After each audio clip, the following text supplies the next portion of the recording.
आज हम सुना रहे हैं वो कथा जो जाने कितनी बार कही और सुनी गई है, फिर भी राम भक्त ये कथा बार बार सुनना चाहते हैं। इस कहानी के केंद्र में है राजा दशरथ।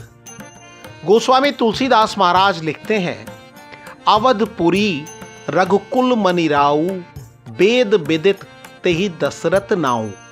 अवधपुरी में रघुकुल शिरोमणि दशरथ नाम के राजा हुए।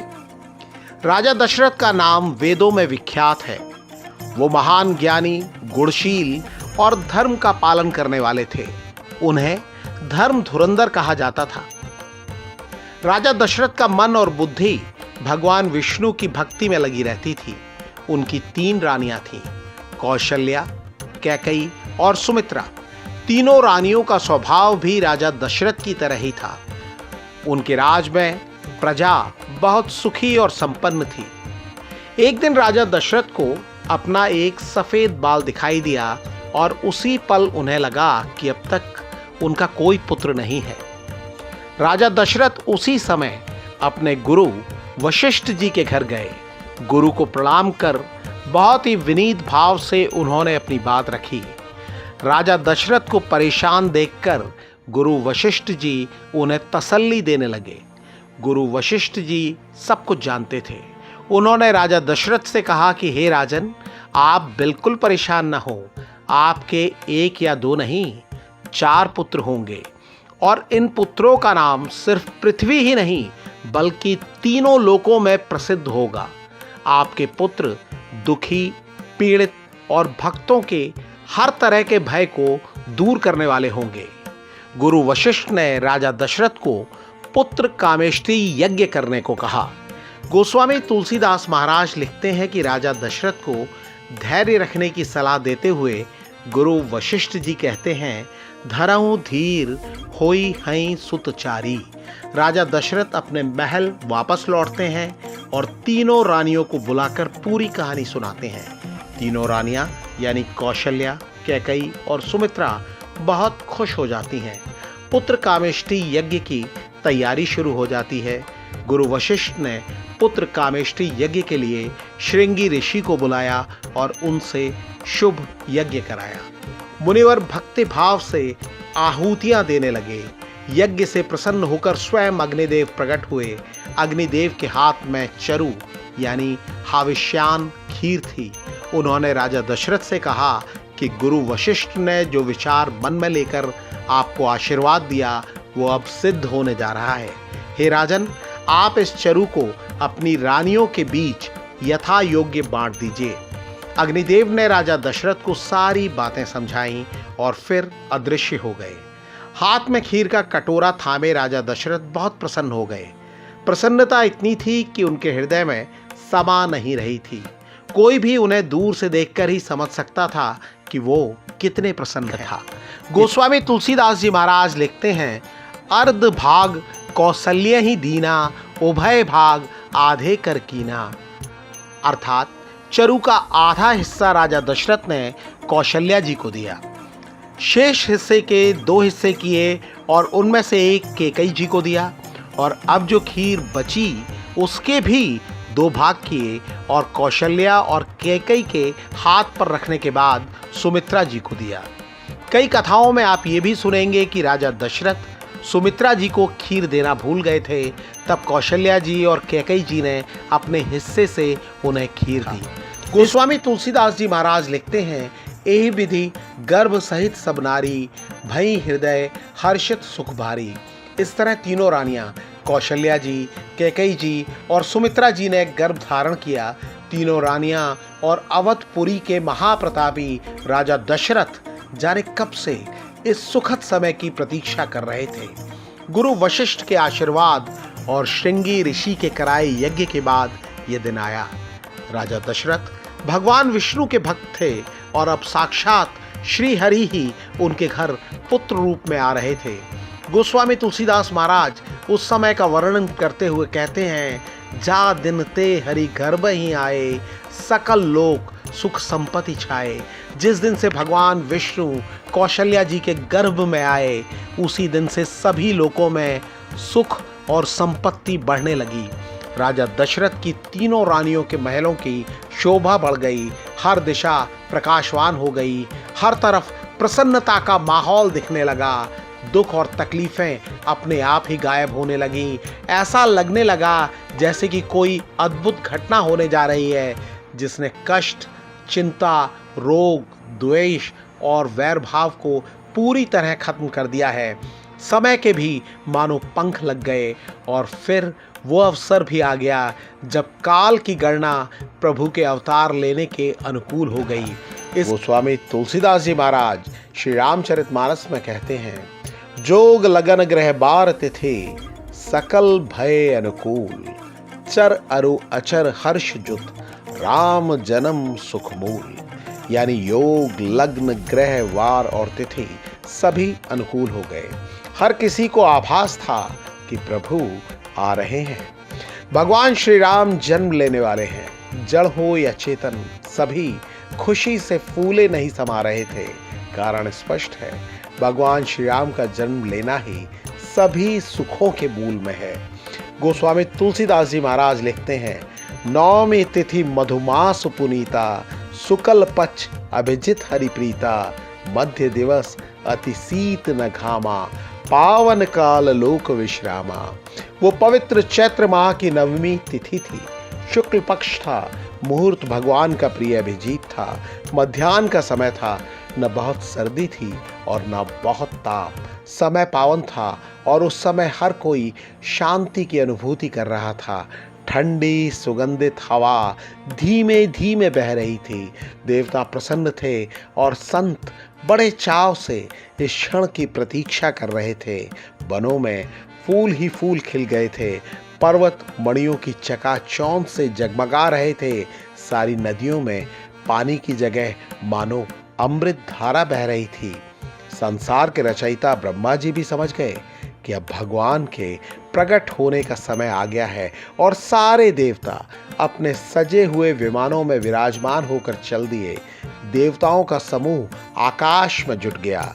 गंधर्व भगवान के गुणों के गीत गाने लगे। सभी देवगण अपने हाथों में फूल लेकर पुष्प वर्षा करने लगे।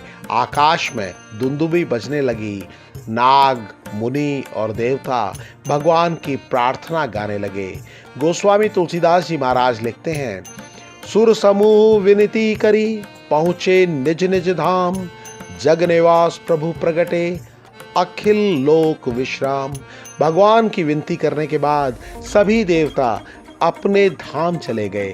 तभी समस्त लोगों को शांति देने वाले जगन्निवास प्रभु प्रकट था। गोस्वामी तुलसीदास जी महाराज श्री रामचरितमानस में लिखते हैं, भय प्रकट कृपाला, दीन दयाला, कौसल्या हितकारी, हर्षित महतारी, मुनि मनहारी, अद्भुत रूप विचारी। कृपालु भगवान श्री रामचंद्र जी प्रकट हुए। वो ईश्वर जो दीनों पर दया करते हैं और माँ कौशल्या जी के लिए हितकारी हैं। माँ उनके दर्शन के साथ हर्ष में डूब गईं। उनका रूप अद्भुत है जो मुनियों के मन को भी हर लेते हैं। श्यामल मेघ के समान वर्ण वाले, चार भुजाओं में शस्त्र धारण किए प्रभु का स्वरूप आंखों को आनंद से भर देता है।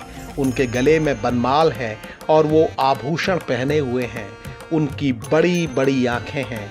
खर नाम के राक्षस का वध करने वाले प्रभु की शोभा का कोई और छोर नहीं है। माँ कौशल्या उन्हें देखते ही अपने दोनों हाथ जोड़ लेती हैं और कहती हैं, हे प्रभु आप अनंत हैं। आपकी प्रार्थना मैं किस तरह करूं? वेद और पुराण आपको माया, गुण और ज्ञान से परे बताते हैं। आप परिमाण से रहित हैं। हे करुणाधीश, श्रुति और संत आपको सभी सुखों का सागर और गुणों का धाम बताते हैं। आप वही प्रभु हैं जो मुझ पर अनुराग दिखाते हुए प्रकट हुए हैं। हे प्रभु, वेद कहते हैं कि आपके शरीर के एक एक रोम में अनेक ब्रह्मांड हैं। वही प्रभु मेरे गर्भ में रहे। ये हंसी की बात सुनकर विवेकवान लोगों की बुद्धि भी विचलित हो जाती है। प्रभु की प्रार्थना करते समय माँ कौशल्या के ज्ञान के चक्षु खुलते गए और तब भगवान मुस्कुराने लगे। भगवान ने पूर्व जन्म की कथा सुनाते हुए माँ कौशल्या को समझाया, जिससे उनके मन में प्रभु के लिए पुत्र भाव जागृत हो। गोस्वामी तुलसीदास जी महाराज लिखते हैं, माता पुनि बोली सोमति डोली तजहु तात यह रूपा, कीजय शिशुलीला अति प्रियशीला, यह सुख परम अनूपा, सुनि बचन सुजाना रोदन ठाना, होई बालक सुरभूपा, यह चरित जे गावहीं हरिपद पावहीं, तेन परहीं भवकूपा। यानी माँ कौशल्या की बुद्धि में पुत्र भाव जागृत हुआ तो उन्होंने भगवान से कहा, हे तात, आप अपने स्वरूप को समेट लीजिए, आप बाल रूप में प्रकट होइए, आपका वो अनुपम रूप हमें परम सुख देगा। ये सुनकर देवताओं के स्वामी परब्रह्म भगवान बाल रूप में प्रकट हुए और रोना शुरू कर दिया।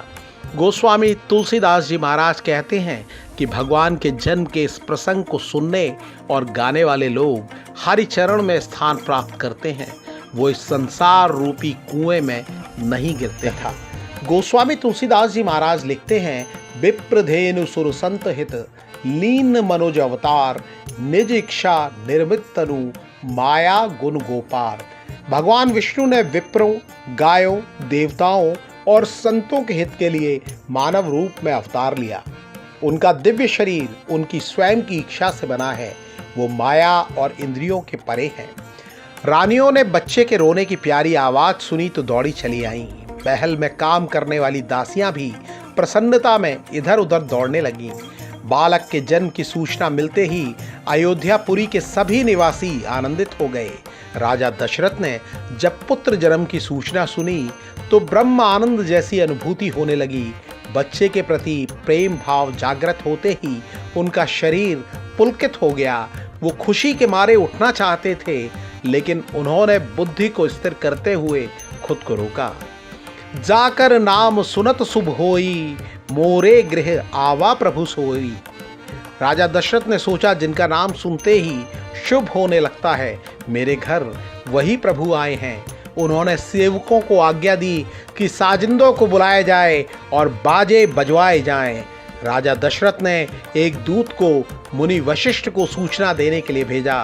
वो ब्राह्मणों को साथ लेकर राजमहल पहुंचे। उन्होंने उस अनुपम बालक को देखा जिनके गुणों का कोई और छोर नहीं दिखता। राजा दशरथ ने नांदे मुख श्राद्ध करके सब जात कर्म संस्कार किए और ब्राह्मणों को सोना, गौ, वस्त्र और मणियों का दान किया। गोस्वामी तुलसीदास जी महाराज लिखते हैं कि भगवान के प्रकट होने की खुशी में अयोध्या के घर घर में मंगलगान होने लगा, बाजे बजने लगे। अयोध्यापुरी के सभी स्त्री और पुरुष खुशी मनाने लगे। कैकेयी जी ने एक और सुमित्रा जी ने 2 पुत्रों को जन्म दिया। आनंद, उत्साह और खुशी मनाते हुए करीब 1 महीने का समय कब बीत गया किसी को पता ही नहीं चला। सूर्यदेव अपने रथ समेत वहीं रुक गए। ऐसे में दिन रात का चक्र भी थम गया। इस अद्भुत रहस्य के बारे में किसी को जानकारी नहीं हो सकी। गोस्वामी तुलसीदास जी महाराज लिखते हैं कि भगवान शिव माँ पार्वती को ये कथा सुनाते हुए कहते हैं, हे पार्वती, मैं भी तुम्हें एक बात बताता हूँ। भगवान के बाल रूप के दर्शन करने के लिए मैं और काकभुशुंडी भी वहाँ थे। हम दोनों ने मानव रूप धारण किया हुआ था, इसलिए हमें कोई पहचान नहीं सका।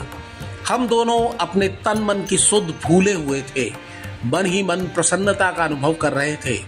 हम बता सकते हैं कि ये शुभ कथा वही जान सकता है जिस पर राम जी की कृपा हो। राजा दशरथ की खुशी का तो कोई और छोर ही नहीं था। वो निरंतर दान करने में लगे थे। जिसको जो पसंद था उसे वही दे रहे थे। हाथी, रथ, घोड़ा, गाय, सोना और तरह तरह के वस्त्र उन्होंने बांटे। राजा दशरथ से उपहार पाने वाले लोग चारों राजकुमारों को दिल भर के आशीर्वाद दे रहे थे।